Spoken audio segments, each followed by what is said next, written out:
Ya, shalom Bapak Ibu yang dikasihi Tuhan. Shalom. Selamat malam Bapak Ibu Shalom, yang shalom. hadir dalam Zoom meeting malam hari ini, dan juga teman-teman yang dengan setia selalu mendengarkannya lewat live streaming melalui Facebook atau melalui YouTube. Selamat malam. Jumpa lagi bersama saya Stefanus Diwijaya dalam renungan arti kehadiran Tuhan. Kiranya kasih setia Tuhan, kebaikan Tuhan, kemurahan Tuhan, pimpinan penyertaan Tuhan, perlindungan Tuhan selalu beserta Bapak Ibu, mulai sekarang sampai selama-lamanya. Bapak Ibu bersuka cita malam hari ini? Berapa banyak yang bersuka cita? Boleh lambaikan. Amin, amin. Haleluya. Puji Tuhan. Bapak Ibu, firman Tuhan mengatakan bersuka citalah senantiasa. Sekali lagi dikatakan bersuka citalah.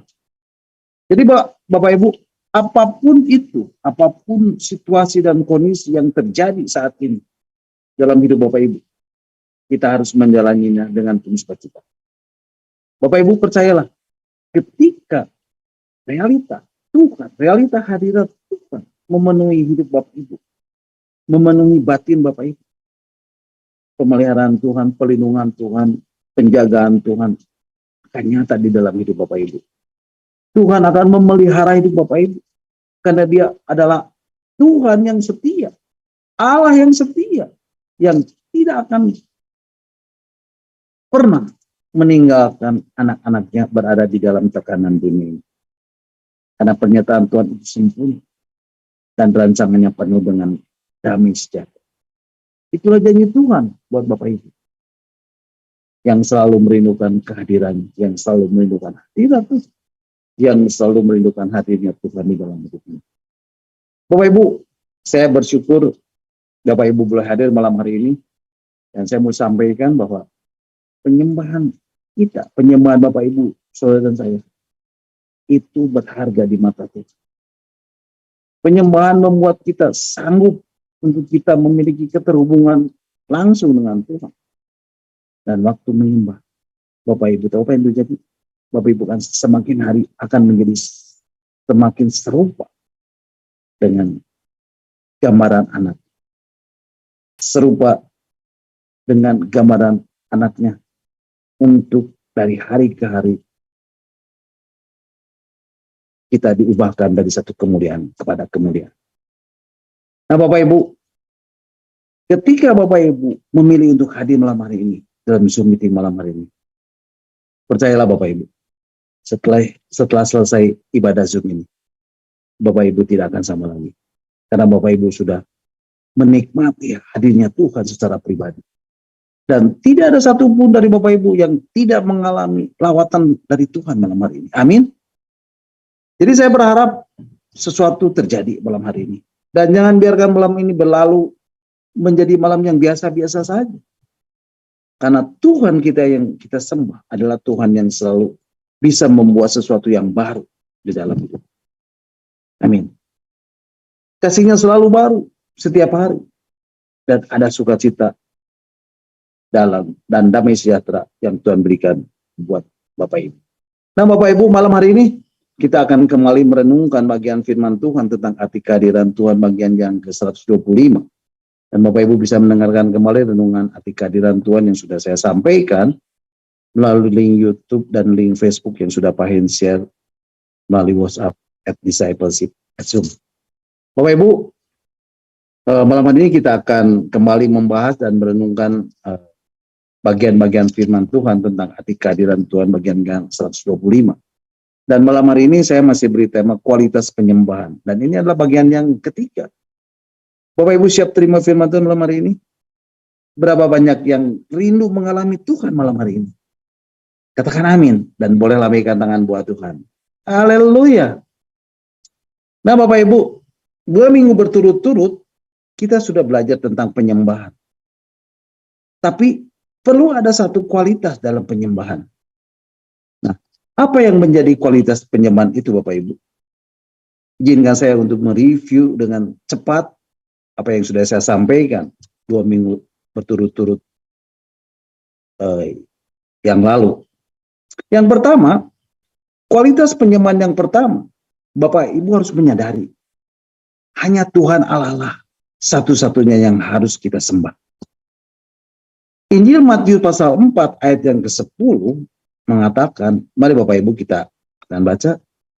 Injil Matius 4 ayat 10 mengatakan, demikianlah firman Tuhan. Maka berkatalah Yesus kepadanya, enyahlah iblis, sebab ada tertulis engkau harus menyembah Tuhan Allahmu, dan hanya kepada Dia sajalah engkau berbakti. Bapak Ibu masih ingat peristiwa Yesus dicobai di padang gurun? Bapak Ibu, ini pencobaan yang terakhir yang dikatakan. Dan iblis membawanya pula ke atas gunung yang sangat tinggi dan memperlihatkan kepadanya semua kerajaan dunia dan kemegahannya. Dan berkata kepadanya, semua itu akan kuberikan kepadamu jika engkau sujud menyembah aku. Maka berkatalah Yesus kepadanya, enyahlah iblis, sebab ada tertulis engkau harus menyembah Tuhan Allahmu, dan hanya kepada Dia sajalah engkau berbakti. Bapak Ibu, iblis bilang apa? Semua ini milikku. Kenapa dikatakan semua ini milikku? Karena memang dunia sudah jatuh dan sudah diambil iblis. Dan iblis bilang, dan iblis tawarkan itu kepada Yesus. Semua itu akan kuberikan kepadamu. Apa yang diberikan kepada Yesus, Bapak Ibu? Semua kerajaan dunia dengan kemegahannya. Ambillah. Dan Dia tawarkan itu buat Yesus. Semua ini akan kuserahkan untukmu, asal engkau sujud menyembah kepadaku. Bapak Ibu, apa yang dikatakan Yesus pada si iblis? Enyahlah iblis, sebab ada tertulis engkau harus menyembah Tuhan Allahmu, dan hanya kepada Dia sajalah engkau berbakti. Bapak Ibu, inilah kualitas kita di dalam penyembahan kita. Engkau harus menyembah Tuhan Allahmu, dan hanya kepada Dia sajalah engkau berbakti. Bapak Ibu, apa artinya engkau harus menyembah Tuhan Allahmu, dan hanya kepada Dia sajalah engkau berbakti? Artinya Bapak Ibu harus menyembah Tuhan dan bukan mamon atau semua kerajaan dunia dan kemegahannya. Bukan menyembah iblis. Bapak Ibu tahu nggak? Iblis tahu nilai penyembahan. Sementara banyak orang-orang percaya, banyak orang-orang Kristen, banyak anak-anak Tuhan, banyak murid-murid Yesus menganggap sebagai pelengkap penderita saja.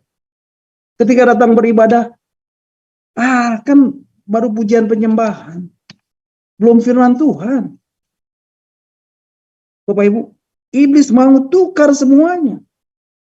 Asal engkau mau menyembah aku satu kali saja. Dan Tuhan bilang apa Bapak Ibu? Engkau harus menyembah Tuhan Allahmu, dan hanya kepada Dia sajalah engkau berbakti. Wow. Luar biasa Bapak Ibu. Nah Bapak Ibu, ini juga yang ditawarkan kepada banyak orang percaya, kepada banyak orang Kristen, kepada banyak anak-anak Tuhan, kepada murid-murid Yesus. Bapak Ibu, iblis bilang, semua ini milikku. Dunia ini dan segala yang ada di dalamnya adalah milikku. Dan iblis bilang, iblis tawaran itu kepada Bapak Ibu. Semua ini akan kuberikan kepadamu. Semua kerajaan dunia dan kemegahannya akan kuberikan kepadamu. Ambillah. Dan dia tawarkan itu buat Bapak Ibu. Semua ini aku serahkan untukmu, asal kamu sujud menyembah kepada aku. Bapak Ibu, jangan pernah mau menyembah iblis.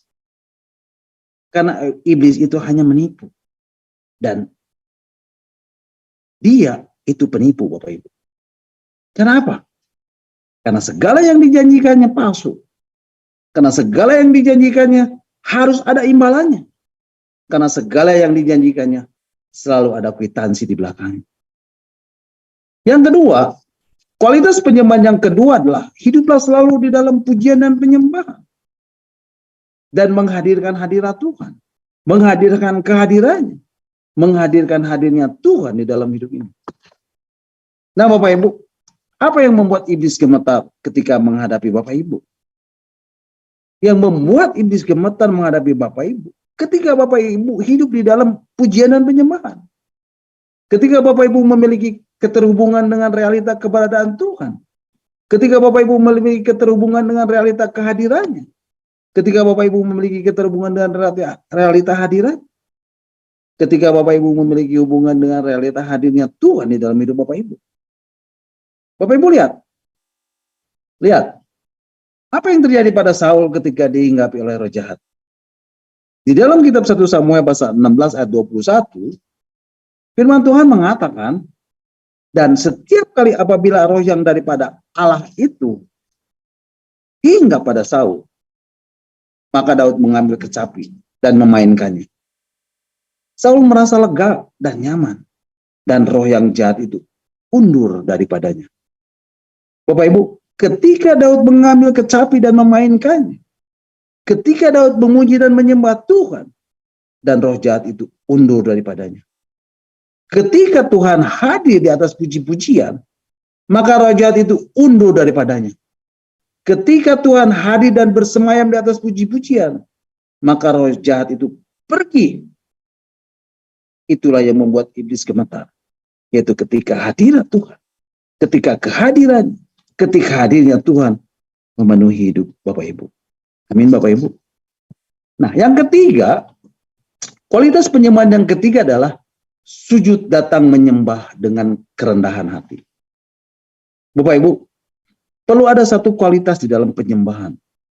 Kalau ada satu takaran, seumpama gelas, mungkin penyembahan Bapak Ibu saat ini gelasnya belum penuh. Dan ini belum cukup. Sudah bagus, tapi belum cukup. Dan mesti penuh. Kalau pialanya penuh, dia bilang, kalau cawan ini penuh dan dituangkan, dia bilang bumi akan gemetar. Ini yang dituliskan dalam firman Tuhan tentang runtuhnya tembok Yeriko. Bapak Ibu masih ingat tentang peristiwa runtuhnya tembok Yeriko? Yosua pasal 5 ayat 13 dan 14b, firman Tuhan mengatakan, ketika Yosua dekat Yeriko. Dekat Yeriko artinya apa Bapak Ibu? Dekat Yeriko artinya dekat dengan persoalan. Dekat dengan pertempuran besar. Dekat dengan titik atau fokus masalah itu sendiri. Kemudian kita lanjutkan. Ia melayangkan pandang. Dilihat seorang laki-laki dengan pedang terurus di tangannya. Yosua mendekatinya dan bertanya kepadanya, kawankah engkau atau lawan? Jawabnya, bukan, tetapi akulah panglima bala tentara Tuhan. Sekarang aku datang. Lalu sujudlah Yosua dengan mukanya ke tanah. Menyembah. Bapak Ibu, inilah worship. Inilah kualitas penyembahan yang Tuhan mau. Sujud menyembah dengan mukanya ke tanah. Artinya sujud menyembah dengan penuh kerendahan hati. Artinya berserah penuh kepada Tuhan. Dan menanggalkan seluruh kedagingan kita. Dan belajar kebergantungan kepada Tuhan. Karena medan peperangan ini, medan peperangan kita adalah medan peperangan profetik. Nah Bapak Ibu, ingat baik-baik Bapak Ibu. Sebelum kita memenangkan peperangan yang besar, Panglima harus menampakkan diri terlebih dahulu. Bapak Ibu, khususnya para worship leader, tim worship, ini yang mau saya sampaikan. Sebelum kalian menyiapkan puji-pujian, sebelum kalian naik ke panggung, karena panggung adalah tempat peperangan. Karena panggung adalah medan peperangan kalian. Sebelum memuji dan menyembah Tuhan, satu hal yang harus kalian minta. Panglima itu harus menampakkan diri terlebih dahulu. Dan kalian akan lihat kemenangan yang besar dari dia. Amin. Nah yang keempat, kualitas penyembahan yang keempat, Bapak Ibu harus memiliki kerinduan yang mendalam akan kehadirannya.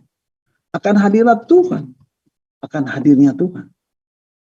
Nah Bapak Ibu, kualitas apa yang Daud bangun sampai Tuhan bilang, aku akan kembali membangun kembali pondok Daud yang telah roboh. Dan reruntuhannya akan kubangun kembali dan akan kuteguhkan. Bapak Ibu, siapa Daud ini? Daud adalah orang biasa-biasa saja. Bahkan dia adalah seorang yang tertolak di rumahnya. Tidak memenuhi syarat untuk banyak hal. Para teolog berdebat. Semua diskusi tentang Daud. Ada yang meragukan dia anak sungguh atau anak pungut. Dari Mazmurnya yang mengatakan, sekalipun ayahku dan ibuku meninggalkan aku. Jadi memang Daud sudah dianggap biasa saja. Acara penting, gak pernah Nabi mau datang. Sekali-kalinya Nabi datang, Daud dilupakan. Tapi kabar baik buat Bapak Ibu. Kalau Tuhan mau pakai Bapak Ibu, Tuhan tidak perlu CV Bapak Ibu. Tuhan tidak perlu kurikulum vitae Bapak Ibu. Tuhan tidak perlu riwayat Bapak Ibu. Nah, Bapak Ibu, sekarang coba kita sedikit kritis. Ada yang tahu Daud sekolah di mana? Daud sekolah sastranya di mana? Daud kuliahnya di mana? Bapak Ibu, Daud itu gembala miskin. Tapi kalau Bapak Ibu lihat, Bapak Ibu baca Mazmurnya, semua kata-kata yang Bapak Ibu mau katakan buat Tuhan, itu sudah diambil oleh Daud. Daud itu keren Bapak Ibu. Marah saja keren. Kegetiran dan ketakutan bisa menjadi bahan perenungan yang begitu indah. Bapak Ibu, di mana Daud ini belajar? Nah Bapak Ibu, kualitas ini yang Tuhan mau, yang Tuhan inginkan. Tuhan mau yang seperti ini. Dan Tuhan sedang cari di generasi milenial saat ini. Tuhan nggak cari performance. Tidak Bapak Ibu. Nah Bapak Ibu, ketika Daud petik kecapi, roh jahat keluar. Bapak Ibu tahu? Daud menjadi elemen dari surga. Waktu kecapi dipetik, sinyalnya ketemu dengan sinyal surga. Jadi sinyalnya sama. Dan sama dengan frekuensinya surga. Wow, keren Bapak Ibu. Bapak Ibu, lihat Daud ini. Daud ini adalah seorang yang bertanggung jawab. Di dalam kitab 1 Samuel, pasal yang ke-17 ayat 34 dan 30 sampai 36a, di situ dikatakan, tetapi Daud berkata kepada Saul, hambamu ini biasa menggembalakan kambing domba ayahnya. Apabila datang singa atau beruang yang menerkam seekor domba dari kawanannya, maka aku mengejarnya, menghajarnya dan melepaskan domba itu dari mulutnya. Kemudian apabila ia berdiri menyerang aku, maka aku menangkap janggutnya, lalu menghajarnya dan membunuhnya. Baik singa maupun beruang telah dihajar oleh hambamu ini. Bapak Ibu lihat, ketika singa dan beruang datang untuk menerkam seekor domba dari kawanannya, Daud mengajarnya, menghajarnya, dan melepaskan domba itu dari mulutnya. Dikatakan kemudian, apabila ia menyerang aku, maka aku menangkap janggutnya, lalu menghajarnya dan membunuhnya. Baik singa maupun beruang telah dihajar oleh hambamu ini. Wow, luar biasa Bapak Ibu. Inilah Daud. Seorang gembala yang selalu menjaga peliharaannya. Yang selalu menjaga kambing dombanya dengan penuh rasa tanggung jawab. Nah Bapak Ibu, bagi Daud tanggung jawab ini lebih penting daripada promosi. Dan Daud hanya berpikir seperti itu. Nggak ada dalam mimpinya Tuhan kirim seorang nabi untuk tunjuk dia menjadi seorang raja. Nggak ada Bapak Ibu, nggak ada. Tapi Tuhan mencari dan melihat yang ada di dalam hati Daud. Tapi Tuhan mencari dan melihat apa yang ada di dalam hatimu. But God seeking out and looking inside of you. Wow, keren Bapak Ibu. Nah Bapak Ibu, Daud ini seorang yang menyenangkan hati Tuhan. Selama 36 tahun pemerintahannya, Daud betul-betul menyenangkan hati Tuhan. Sampai Tuhan memberi sertifikat, Daud seorang yang berkenan di hati Tuhan. Wow, luar biasa Bapak Ibu. Mari Bapak Ibu kita akan membacanya di dalam kitab surat Kisah Para Rasul pasal 13 ayat 22. Surat Kisah Para Rasul 13 ayat 22 mengatakan, setelah Saul disingkirkan, Allah mengangkat Daud menjadi raja mereka. Tentang Daud, Allah telah menyatakan, aku telah mendapat Daud bin Isai, seorang yang berkenan di hatiku, dan yang melakukan segala kehendakku. Nah Bapak Ibu, kenapa Daud disebut seorang yang berkenan di hadapan Tuhan? Apa sih yang membuat Daud sampai Tuhan berkenan kepadanya? Bukan pertobatan seketika, ketika dia berdosa dengan Batsheba. Bukan Bapak Ibu. Ini belum terjadi. Statement ini, sertifikat Daud berkenan ini, Daud belum jadi apa-apa. Daud masih remaja. Nah Bapak Ibu, ini yang saya dapat tentang Daud yang berkenan di hadapan Tuhan. Oh, dia yang suka nyanyi. Bukan Bapak Ibu. Ternyata Bapak Ibu, ketika Daud masih remaja, Daud tahu tentang tabut perjanjian. Ketika Daud masih remaja, ternyata tabut perjanjian sudah tidak ada di Israel. Dan sudah hilang ketika bangsa Israel mengalami kalah perang. Dan tidak ada seorang pun yang rindu untuk tabut perjanjian itu kembali. Gak ada Bapak Ibu. Nah, tiba-tiba Daud berkata di dalam Mazmurnya. Nanti Bapak Ibu kita akan membacanya. Di dalam kitab Mazmur 132 ayat yang ketiga sampai yang kelima. Mazmur 132 ayat 3 sampai 5 mengatakan, sesungguhnya aku tidak akan masuk ke dalam kemah kediamanku. Tidak akan berbaring di ranjang petiduranku. Bapak Ibu. Wow, dahsyat Bapak Ibu. Ini Daud yang berkata Bapak Ibu. Kemudian ayat yang keempat. Sesungguhnya aku tidak akan membiarkan mataku tidur. Atau membiarkan kelopak mataku terlelap. Sampai aku mendapat tempat untuk Tuhan. Kediaman untuk yang maha kuat dari Yakub. Oh, luar biasa Bapak Ibu. Bapak Ibu, ini Daud yang berkata, aku nggak akan tidur sampai aku melihat engkau ada di tempat kediamanmu. Nah Bapak Ibu perhatikan, ada seorang anak remaja nggak punya jabatan apa-apa, tapi dia sudah melihat hal yang paling penting dan hal yang paling berkenan bagi Tuhan.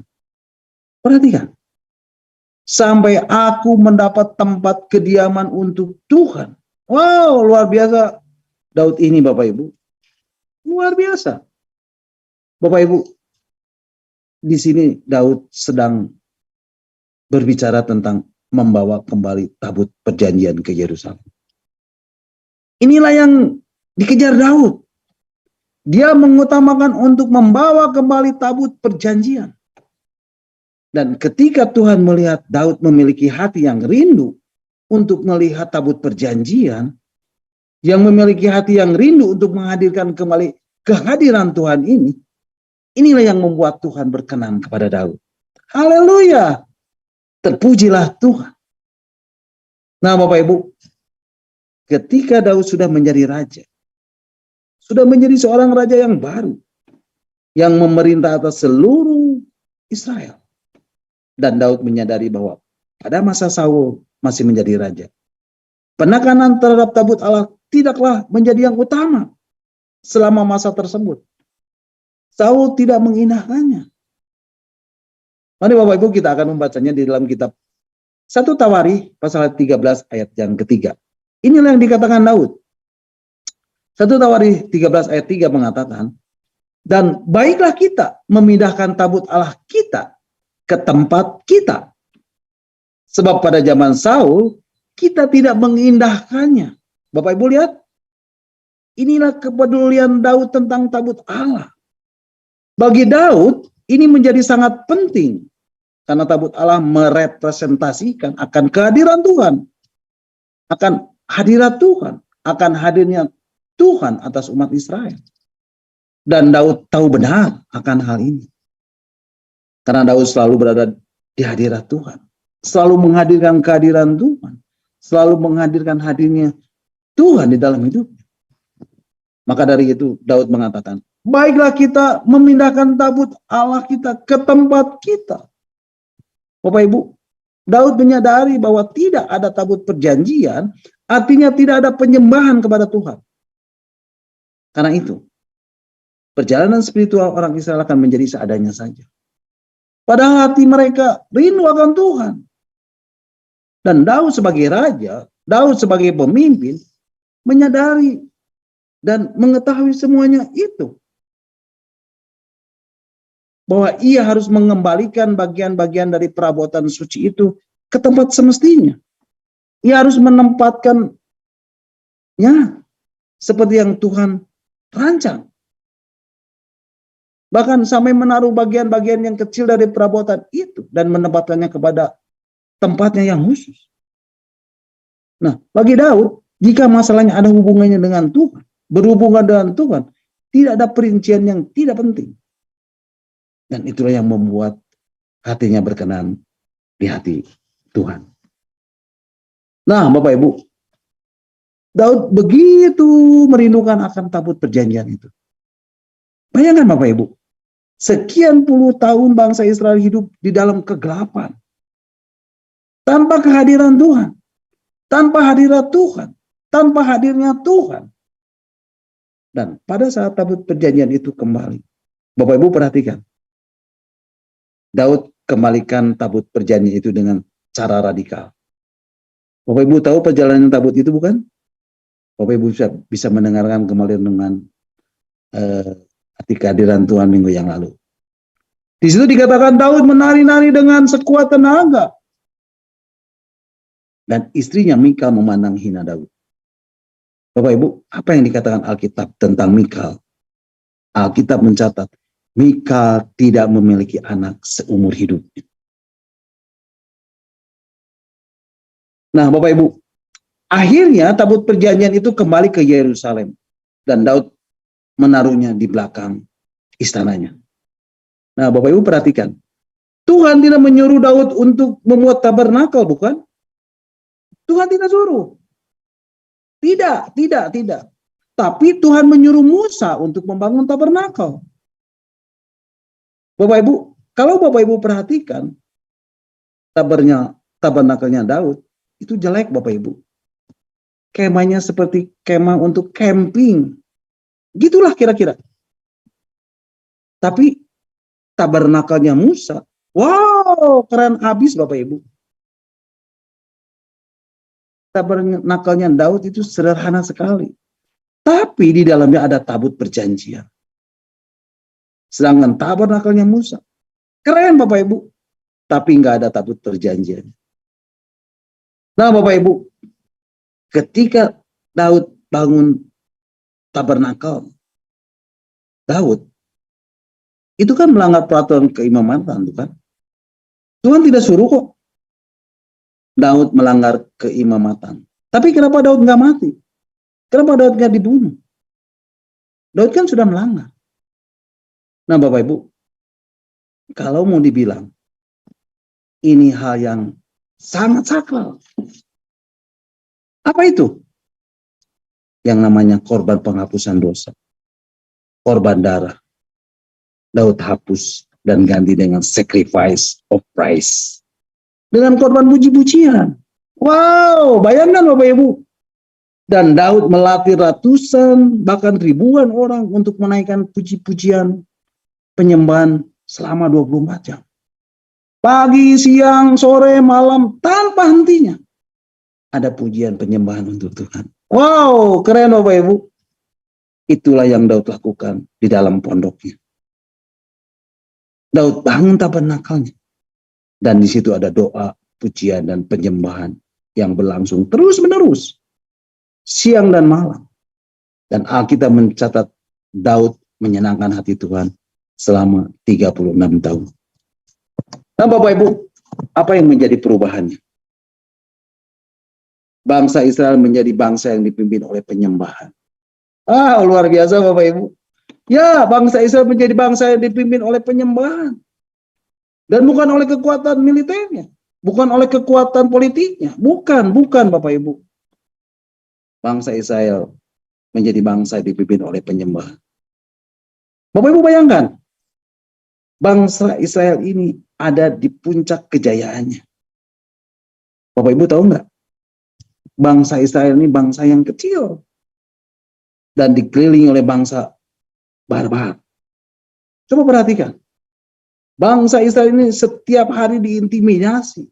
Tapi begitu tabut perjanjian kembali dan Daud bangun pondok Daud. Dan Daud bangun kemah tempat tabut perjanjian itu. Bapak Ibu, Daud bisa mengalahkan seluruh musuh-musuhnya. Wow, keren Bapak Ibu. Bapak Ibu lihat. Teologinya juga berubah. Kemah Musa tetap ada di Sinai.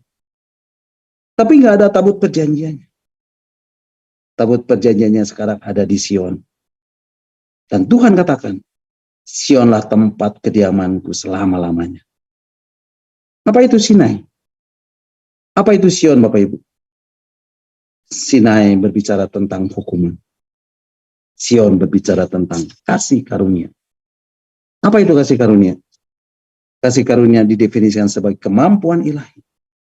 Jadi ketika Bapak Ibu hidup di dalam kasih karunia, Bapak Ibu hidup di dalam kemampuan ilahi. Wow, bayangkan Bapak Ibu. Jadi apa yang kita bisa pahami tentang tipologi dari tabut perjanjian ini? Sederhana sekali Bapak Ibu. Tabut perjanjian ini berbicara mengenai Yesus. Wow, luar biasa. Nah Bapak Ibu, jadi kualitas apa yang Daud bangun di dalam hidupnya? Ternyata cuma satu, hubungan. Daud memiliki kerinduan yang mendalam akan kehadiran Tuhan, akan hadirat Tuhan, akan hadirnya Tuhan. Haleluya. Nah, yang kelima, kualitas penyembahan yang kelima mempersembahkan seluruh hidup kita sebagai living sacrifice, sebagai persembahan yang hidup. Nah, Bapak Ibu, malam hari ini kita akan belajar bersama-sama. Karena beda Bapak Ibu antara orang yang cuma asal tahu dan orang yang benar-benar menghidupinya. Ada bedanya Bapak Ibu. Demikian pula dengan penyembahan. Bapak Ibu, ada orang yang mengerti dan menghidupi penyembahan, ada yang tidak. Nah Bapak Ibu, saya percaya ketika Bapak Ibu mengerti dengan benar dan tahu betul bagaimana seharusnya kehidupan dari seorang penyembah yang benar, maka hal-hal yang luar biasa pasti terjadi. Amin. Nah Bapak Ibu, saya mau memulainya dengan sebuah pertanyaan. Apa sih worship itu? What is worship? Apa itu penyembahan? Kalau Bapak Ibu dengar kata worship,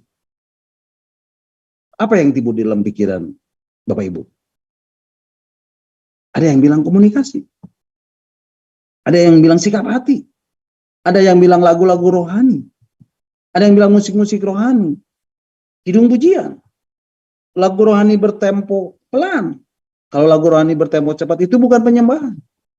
Atau mungkin Bapak Ibu teringat momen-momen ketika beribadat dan merasakan hadirat Tuhan.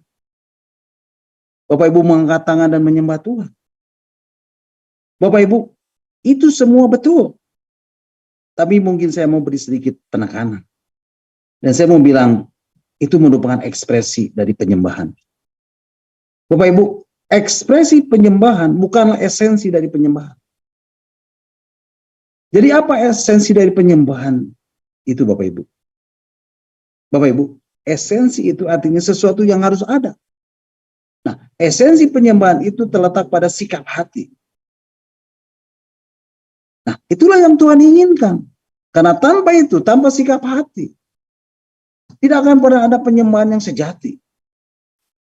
Nah, Bapak Ibu, malam hari ini kita akan belajar tentang penyembahan ini. Bapak Ibu, penyembahan kepada Tuhan menuntut seluruh keberadaan kita. Artinya seluruh hidup kita. Bapak Ibu, mari kita akan membacanya di dalam surat Roma pasal 12 ayat yang pertama. Surat Roma pasal 12 ayat pertama mengatakan, karena itu saudara-saudara, demi kemurahan Allah, aku menasihatkan kamu, supaya kamu mempersembahkan tubuhmu sebagai persembahan yang hidup, yang kudus dan yang berkenan kepada Allah. Itu adalah ibadahmu yang sejati. Bapak Ibu, firman Tuhan mengatakan dengan jelas, karena itu saudara-saudara, demi kemurahan Allah, aku menasihatkan kamu, supaya kamu mempersembahkan tubuhmu sebagai persembahan yang hidup, yang kudus dan yang berkenan kepada Allah. Itu adalah ibadahmu yang sejati. Nah Bapak Ibu, ayat ini memberitahukan kepada kita bahwa kata ibadah yang sejati, our true worship, itu bukan hanya sekedar menyanyi. Bukan hanya sekedar Bapak Ibu beribadah di hari Minggu saja. Bapak Ibu, bertahun-tahun mungkin Bapak Ibu sudah menjadi orang Kristen. Pertanyaannya, apakah semuanya yang Bapak Ibu lakukan sudah disebut ibadah sejati? Nah Bapak Ibu, ayat ini memberitahu kepada Bapak Ibu, oh ibadah yang sejati, our true worship, itu bukan hanya sekedar menyanyi. Bukan hanya sekedar Bapak Ibu beribadah di hari Minggu saja.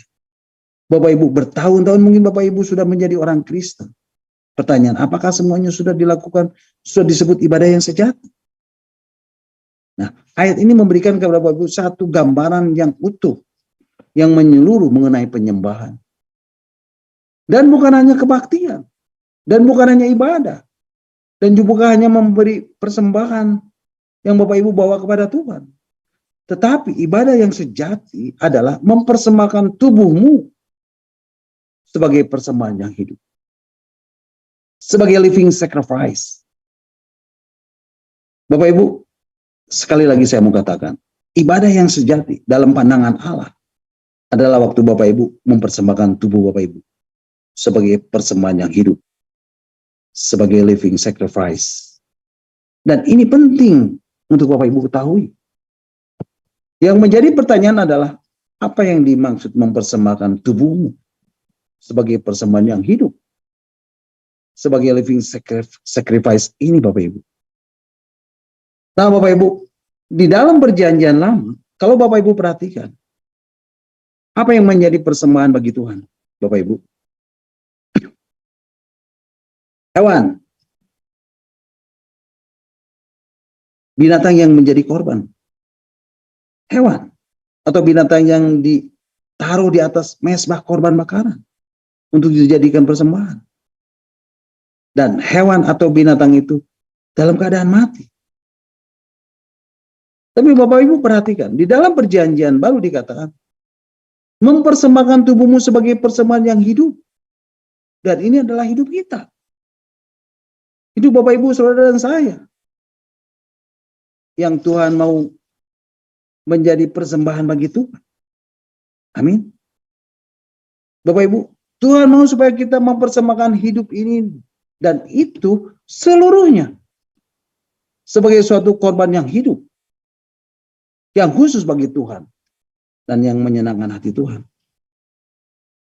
Sebagai korban yang hidup, dan ini bukanlah berbicara lagi tentang korban binatang seperti yang terdapat di dalam perjanjian lama, tetapi seluruh kehidupan kita persembahkan bagi Tuhan. Bapak Ibu mau mempersembahkan hidup Bapak Ibu sebagai korban persembahan bagi Tuhan? Itulah persembahan yang hidup. Living sacrifice yang bisa kita bawa di hadapan Tuhan. Yaitu kehidupan kita. Seluruh hidup kita. Seluruh keberadaan kita. Amin. Mari Bapak Ibu, untuk lebih jelasnya, kita akan membacanya di dalam terjemahan yang lain. Yaitu di dalam terjemahan bahasa Indonesia sehari-hari. Surat Roma pasal 12 ayat 1 dikatakan, saudara-saudara, Allah sangat baik kepada kita. Itu sebabnya saya minta dengan sangat supaya kalian mempersembahkan dirimu sebagai satu kurban hidup yang khusus untuk Allah dan yang menyenangkan hatinya. Ibadatmu kepada Allah seharusnya demikian. Jadi Bapak Ibu, mempersembahkan tubuhmu itu artinya mempersembahkan dirimu. Dan itu berarti mempersembahkan seluruh hidup Bapak Ibu. Mempersembahkan seluruhnya kepada Tuhan. Mempersembahkan hati Bapak Ibu. Roh, jiwa, pikiran, perasaan, kehendak, dan tubuh jasmani Bapak Ibu kepada Tuhan. Dan itu semuanya Bapak Ibu bisa lakukan di dalam penyembahan Bapak Ibu. Amin. Jadi penyembahan adalah the whole of life. Seluruh kehidupan kita. Seluruh keberadaan kita. Dan bukan cuma hari Minggu saja. Tapi hari Senin sampai Sabtu. Bukan hanya hati. Bukan hanya sebagian dari hidup saja. Tetapi seluruh keberadaan kita. seluruh kehidupan kita. Bapak Ibu masih ingat apa yang dikatakan Tuhan Yesus kepada seorang ahli Taurat yang menanyakan, hukum manakah yang paling utama? Mari Bapak Ibu kita akan membacanya di dalam Injil Markus pasal 12 ayat 29 dan 30. Injil Markus pasal 12 ayat 29 dan 30 mengatakan, jawab Yesus, hukum yang terutama ialah, dengarlah hai orang Israel, Tuhan Allah kita, Tuhan itu Esa. Ayat 30, kasihilah Tuhan Allahmu dengan apa Bapak Ibu? Dengan segenap jiwamu. Dan dengan apa Bapak Ibu? Dengan segenap akal budimu. Dan dengan apa Bapak Ibu? Dengan segenap kekuatan. Jadi Bapak Ibu, apa yang penting? Kata kunci apa yang dipakai oleh Tuhan Yesus untuk menjawab ahli Taurat ini Bapak Ibu? Segenap. Bukan sebagian hatimu. Bukan sebagian jiwamu. Bukan sebagian akal budimu. Bukan sebagian kekuatanmu. Kasihilah Tuhan Allahmu dengan segenap hatimu. Dan dengan segenap jiwamu. Dan dengan segenap akal budi. Dan dengan segenap kekuatanmu. Nah Bapak Ibu, di dalam kitab 2 Raja-Raja, pasal 17 ayat yang ke-35, Allah memerintahkan kepada bangsa Israel. Dan dikatakan begini Bapak Ibu. 2 Raja-Raja pasal 17 ayat 35, firman Tuhan mengatakan, Tuhan telah mengadakan perjanjian dan mereka dan memberi perintah kepada mereka. Janganlah berbakti kepada Allah lain. Janganlah sujud menyembah kepadanya. Janganlah beribadah kepadanya dan janganlah mempersembahkan korban kepadanya. Dengan kata lain, Allah berkata, aku tidak ingin ada yang lain. Tetapi antara kau dan aku. Dia tidak ingin ada yang lain. Apapun itu. Siapapun itu. Itu yang Tuhan inginkan. Yaitu seluruhnya. Bapak Ibu. Kita seringkali ingin memberi yang terbaik. Tapi tidak seluruhnya. Bapak Ibu. Banyak orang Kristen sering berdoa pada waktu doa persembahan. Tuhan, terimalah persembahan yang terbaik dariku. Bohong Bapak Ibu. Bukan yang terbaik Bapak Ibu. Yang dipersembahkan. Tapi itu yang sisa. Yang terbaik buat siapa Bapak Ibu? Buat diri sendiri. Nah Bapak Ibu. Bapak Ibu masih ingat seorang janda miskin yang memberi persembahan di dalam bait Allah yang dicatat di dalam Injil Lukas pasal 2 ayat 1 dan 4. Mari kita akan membacanya Bapak Ibu.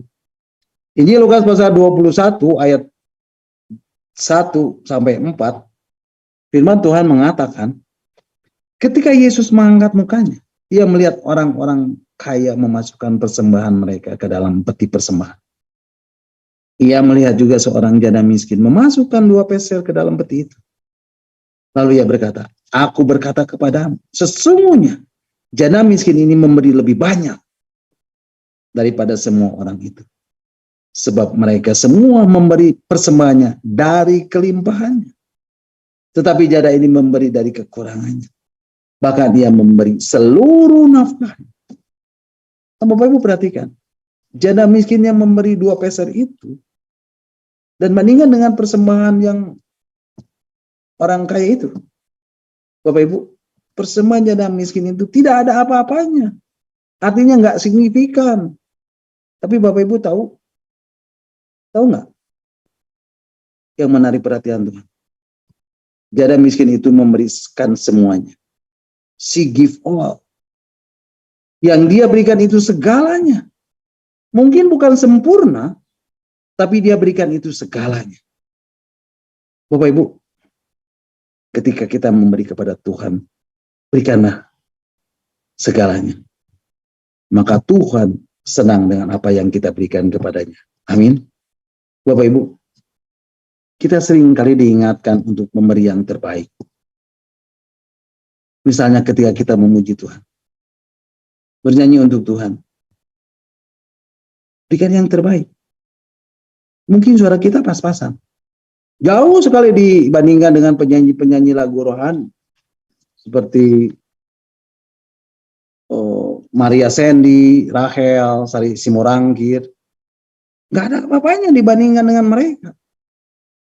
Gak ada apa-apanya dibandingkan penyanyi-penyanyi handal. Dibandingkan dengan penyanyi-penyanyi yang bagus suaranya. Tapi mungkin itu sudah yang terbaik yang bisa kita berikan untuk Tuhan. Dan Tuhan tidak pernah bilang, stop. Tidak. Tapi dia tahu itu adalah pujian yang keluar dari hati yang paling dalam. Dan Tuhan bilang, lanjutkan anakku. Terus nyanyi. Puji Tuhan. Sembah Tuhan. Bapak Ibu, berapa banyak dari Bapak Ibu yang merasakan hal seperti itu? Dan kita mau berkata, Tuhan, yang terbaik yang aku mau persembahkan bagimu. Bagi pelayanan hidupku, segalanya, seluruhnya, the whole of my life. Semua yang aku punya. Dan Tuhan akan senang sekali. Karena kita memberikannya dengan segenap hati. Dengan segenap jiwa. Dengan segenap akal budi. Dengan segenap kekuatan kita. Dan dengan segenap hidup kita. Tuhan ingin kita, supaya kita datang kepada Dia. Dan memberikan segalanya bagi Dia. To give Him all. Amin. God bless you all. Nah, Bapak Ibu, sampai di sini dulu renungan kita malam hari ini. Dan di akhir dari renungan ini, saya mau menaikkan satu pujian, persembahanku. Pujian ini sangat luar biasa, Bapak Ibu, dan biarlah pujian ini boleh memberkati kita semuanya. Persembahanku, ku bawa kepadamu, oh Tuhan, persembahanku ini. Ku ingin kau menerima korban syukurku melalui pujian. Takkan pernah ku bawa selain yang terbaik, yang harum dan sejati di hadapan tahtamu. Yesus, terimalah korban syukurku ini yang mengalir di hatiku sebagai persembahan. Mari Bapak Ibu, kita angkat pujian ini bersama-sama sebagai penyembahan kita. Persembahan yang terbaik yang kita persembahkan bagi Yesus Kristus. Tuhan. Amin. Kita naikkan pujian ini bersama-sama.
Amin, amin, amin. Haleluya.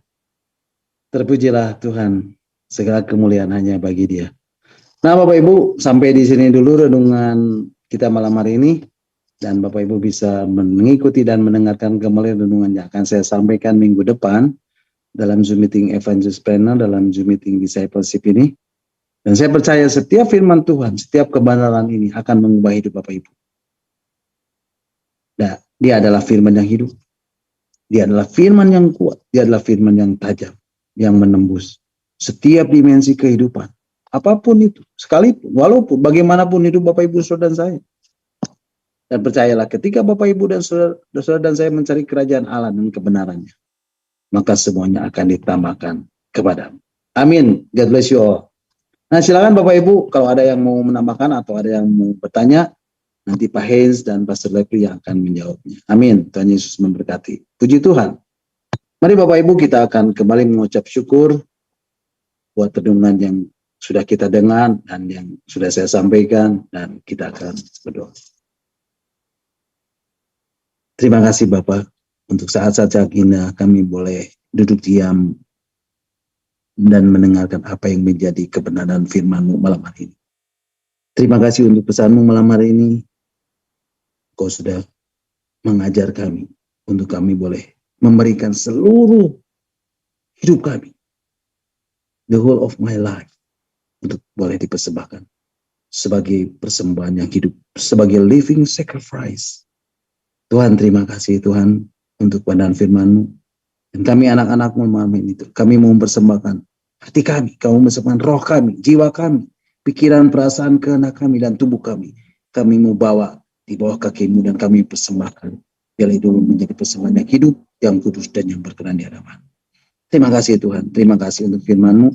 Dan sebentar kami mau melanjutkan acara-acara selanjutnya. Kami mau sharing, berikan hikmat kepada kami untuk kami boleh lebih lagi mengenal akan kebenaran firman Tuhan ini. Terima kasih Tuhan, di dalam nama Tuhan Yesus. Mari Bapak Ibu yang sudah diberkati malam hari ini, sama-sama kita katakan amin. Amin. Amin. Silakan Bapak Ibu, barangkali ada yang menambahkan atau ada yang bertanya. Bapak Ibu diberkati malam hari ini. Amin. Haleluya, puji Tuhan. Ya, kita sudah punya 5 poin tentang kualitas penyembahan. Ini tadinya seri pendek jadi seri panjang ini.